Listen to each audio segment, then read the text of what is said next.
Victory over Superman was only the beginning of Aquaman's rise to power. Uniting the world's oceans under the banner of Atlantis, Aquaman had a controlling interest in the planet's ecology and economy. His influence did not escape the attention of the world's multinational corporations, who looked to end his reign. Villains lured by the promise of big money to assassinate the King of Atlantis pursued him relentlessly. But Aquaman's popularity served him well. The world's citizens rose up in anger against those who would quell Aquaman's influence. The threat abated, a groundswell of support began for a united Earth under Aquaman's command.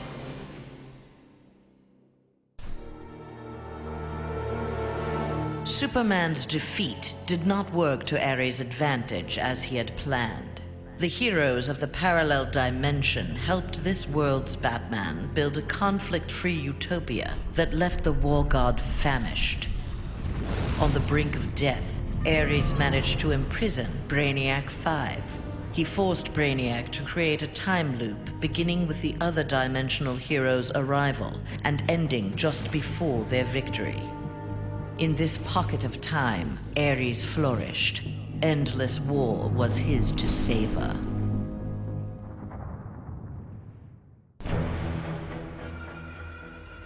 Superman had been a fool to believe Bane would willingly accept a subordinate role in the One Earth government. With the High Counselor out of the way, true leadership could begin. Though they lacked intelligence, Bane found in Sinestro and Black Adam inspiring examples of ruthless, absolute authority. They reciprocated his regard for their talents.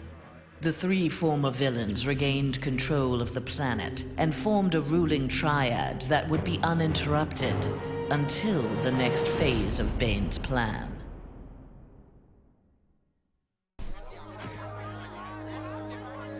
Following the battle to liberate Earth, Batman learned that Luthor had bequeathed his massive fortune to Bruce Wayne.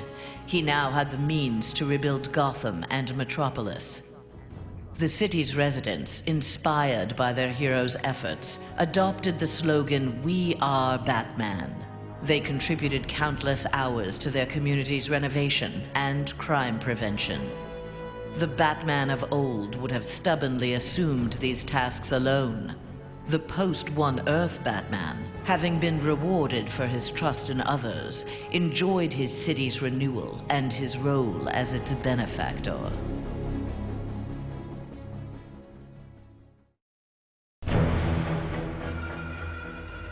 The defeat of Superman taught Black Adam one thing.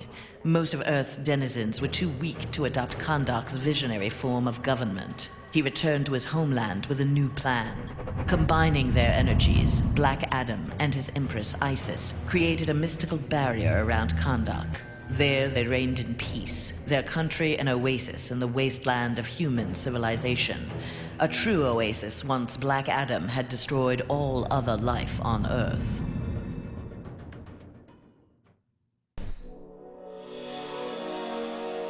At last, Superman had paid for what he had done to Catwoman.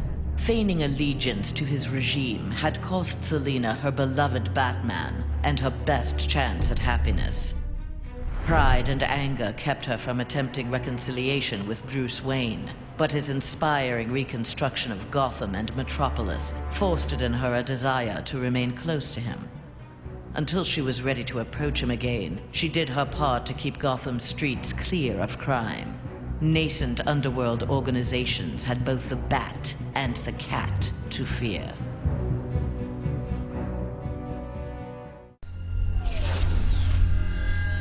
After Superman's defeat, Cyborg led the assault on the Fortress of Solitude to flush out remnants of the High Counselor's regime. The fortress was well defended, the battle intense. Cyborg was forced to use unfamiliar Kryptonian tools to make repairs to his damaged cybernetics. Enhanced with the alien technology, Cyborg found he could communicate with Superman's androids and order them to apprehend the opposition. With his army of super androids, Cyborg will bring justice to the world.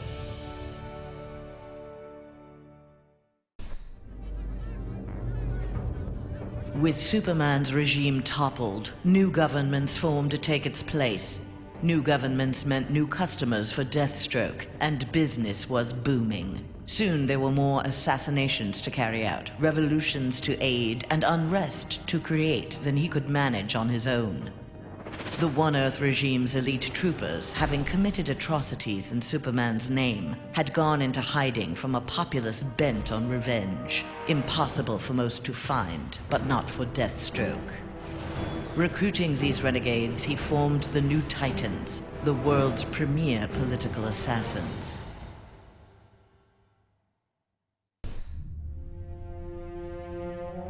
Free of Superman's control, Doomsday eradicated the remaining metahumans. He then manipulated technology in the abandoned Fortress of Solitude to terraform the Earth. It soon resembled prehistoric Krypton.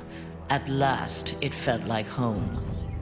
After a few years of exterminating humanity at his leisure, however, Doomsday needed a challenge. Having assimilated Superman's ability to fly, he headed for a nearby space sector. He had heard rumors of an opponent worthy of his attention, a Caesarian mercenary with a taste for violence. Doomsday was eager to meet this Lobo in battle.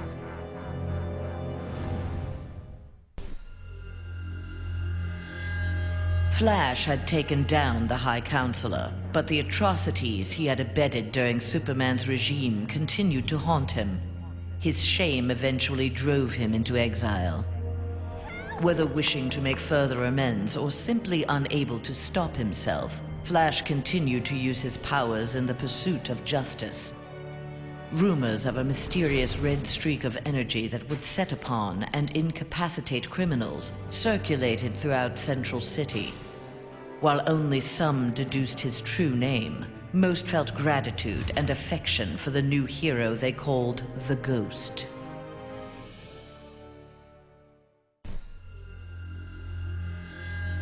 After the fall of Superman, Green Arrow visited the Star City of this parallel Earth. His counterpart was one of the first heroes to fall in the battle against Superman, one of the first to object to the Man of Steel's new tactics and reasoning. A memorial erected in Star City's Orchid Bay served as a reminder of the need to fight oppression regardless of the odds. There, Green Arrow found that one citizen wasn't content to memorialize Oliver Queen in stone.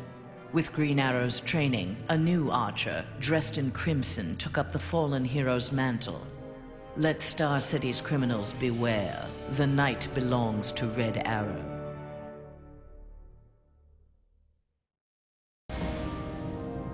Mere days after returning to his Earth, Green Lantern, in an event mirroring his ascension to the core, witnessed the crash landing of an alien ship. Investigating the wreckage, he encountered the pilot, who claimed to be Abin Sur. But this Abin Sur wore no power ring, and referred to him in halting breaths as the Almighty One. Green Lantern tried to convince the alien of their past, that Abin Sur had named Hal Jordan, his successor, as the Green Lantern of Sector 2814. But the alien died from his wounds before Lantern could learn more of him. Lantern left immediately for Oa. The Guardians were his only hope of solving this mystery.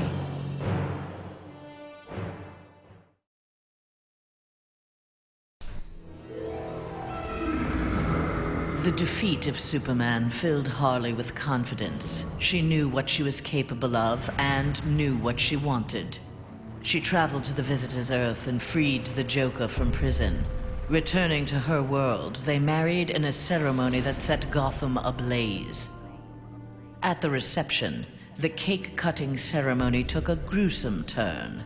As her new husband playfully mashed her face into the cake, years of abuse took its toll. Something in Harley snapped.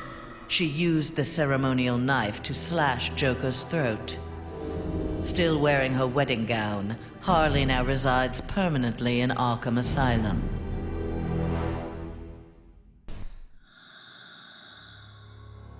Free of his brainwashing, Hawkgirl exacted revenge on the High Counselor for murdering her husband, Hawkman. She was nevertheless sent to prison for her role in the regime. One night, she awoke hovering above her cot, glowing with eldritch light. An instant later, she stood at the bottom of a shallow crater. There, she found the source of the light, a meteorite of pure nth metal. As she touched it, the meteorite sprung to life, encasing her in nth metal. The new armor made Hawkgirl invincible. Her first act, vengeance against those who had helped Superman capture Hawkman.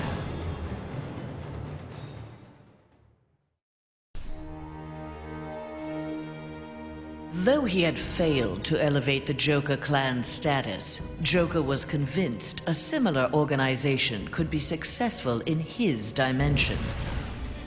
Joker used a series of devastating terrorist acts to frighten the populace, then convinced the more gullible among them that he was the path to security. The new Joker clan soon had millions of members worldwide and committed regular anti-government attacks, wreaking havoc on the global economy.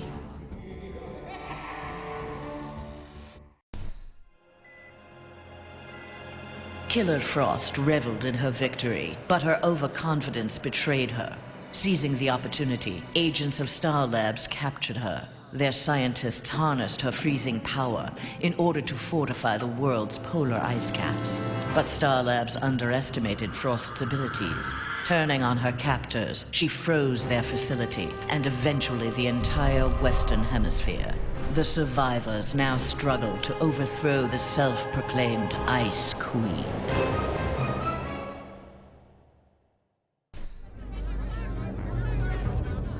A win against this world's Superman was greatly satisfying, but its aftermath would be sweeter still.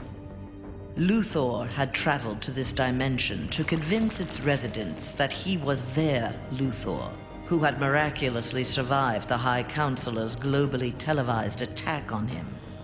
Beloved before, the triumphant Luthor was now worshipped. He was elected President of the United States, but soon looked to further consolidate his power.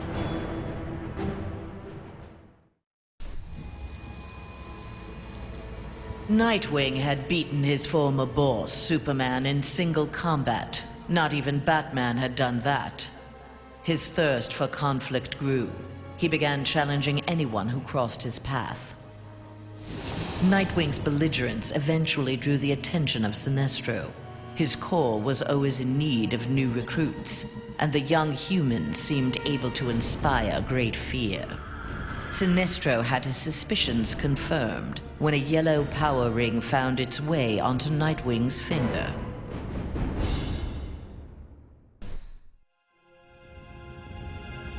Winning the battle with Superman cost Raven dearly. The amount of demonic energy required overwhelmed her.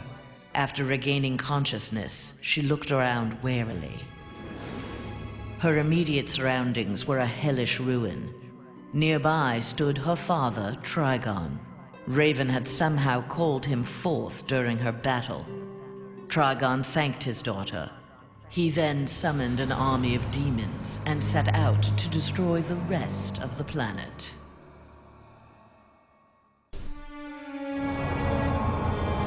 Following the events in the parallel dimension, Shazam's fellow heroes returned home.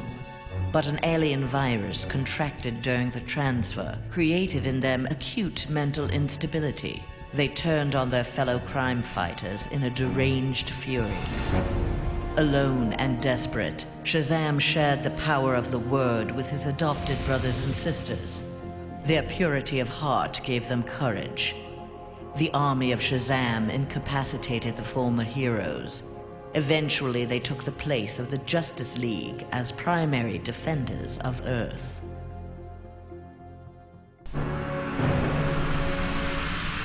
When Superman's One Earth regime proved to be a failure similar to his on Korugar, Sinestro retreated to deep space to ruminate on its demise.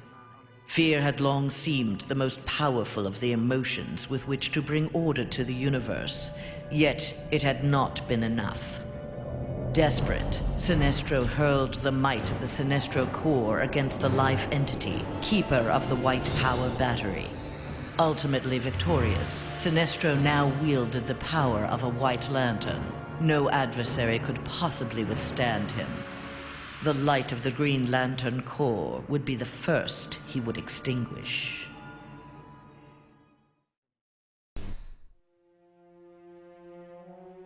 The battle over, Grundy eluded capture and returned to his swamp to heal his wounds. During regeneration, Grundy found he could channel the elemental force of the Red. All animal life would bend to his rule. His increased power also allowed him to resurrect the long-lost Grey Force. Now, instead of ruling Earth's creatures, he could simply destroy them.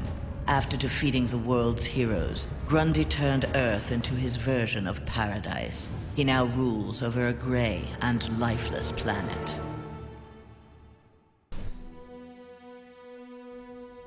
Though pleased with the outcome, Superman's battle with his duplicate left him troubled. If one Superman could go so far astray, why not another? Preventative measures were in order. After much discussion with his fellow Justice Leaguers, Superman ingested a remote-release kryptonite capsule. At any sign of instability, the kryptonite would permeate his body, killing him.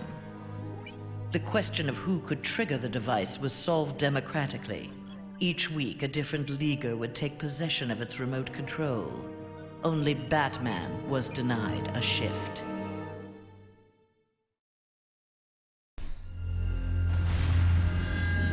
Wonder Woman returned home to find her dimension in ruins. Aware of Superman's despotic rule of the parallel dimension, the gods of Olympus vowed to preemptively eliminate the metahuman scourge from their world.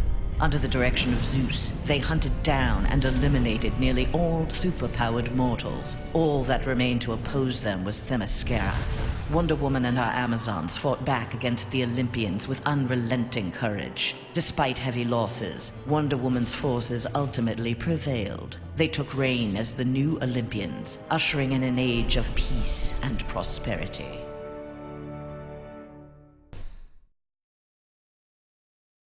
Not all heroes were destroyed by Superman. Some were actually created by him.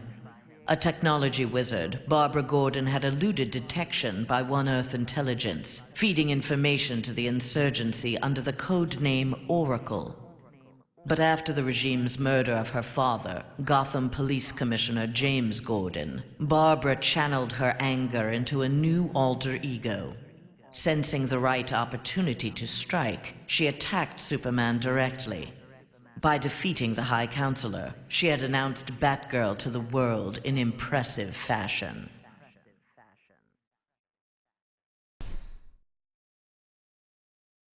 There was no shortage of vendettas during Superman's reign, and no shortage of bounties for Lobo to collect. He became one of the richest men in the universe by assassinating those who ran afoul of the High Counselor. Lobo's already massive ego inflated along with his rising wealth. Lobo searched for an assignment worthy of his abilities. With so many super-powered beings already dead at his hand, however, bounties were scarce.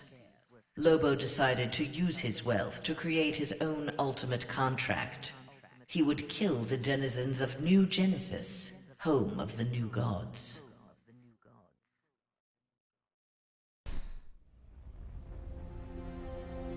The defeat of Superman was a relief to Zatanna. During the regime, she and Dr. Fate had taken advantage of Superman's vulnerability to magic and turned the Tower of Fate into a sanctuary for Superman's enemies. She had saved many lives, but years of subterfuge weighed heavily upon her. After the regime's downfall, Zatanna was instrumental in restraining metahumans during their trials. But when a jury recommended the death penalty for the more immutable defendants, Zatanna intervened. She took the prisoners to the Tower of Fate. There they would remain, incarcerated, but alive.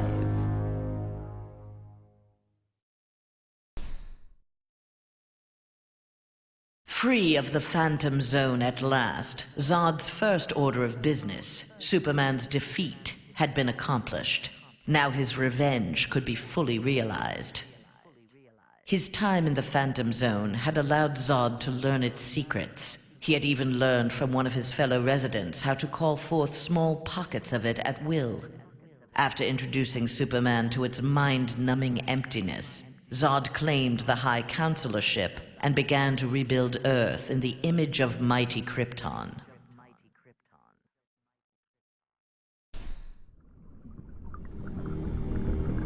Banishing his friend and former teammate Superman to the Phantom Zone was difficult for J'onn J'onzz, but necessary.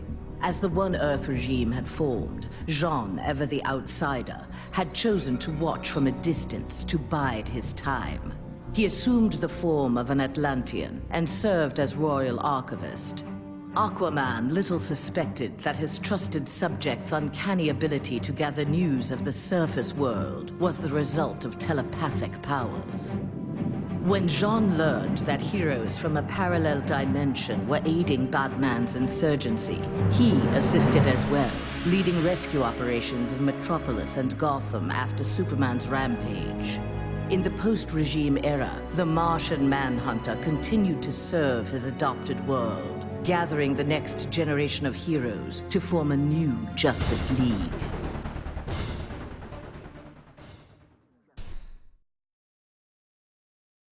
The fool in the red cape had been dealt with. Now Scorpion would learn how he came to this place. Heretofore, only the sorcerer Quan Chi or the fallen elder god Shinnok could have summoned him. Scorpion's answers appeared in the form of Trigon, who accused Scorpion of deserting Trigon's demon army and stealing from him the glory of besting the High Counselor. The two faced each other in a titanic struggle. Scorpion emerged the victor and assumed control of Trigon's invasion force. Soon this strange new land would be his to rule.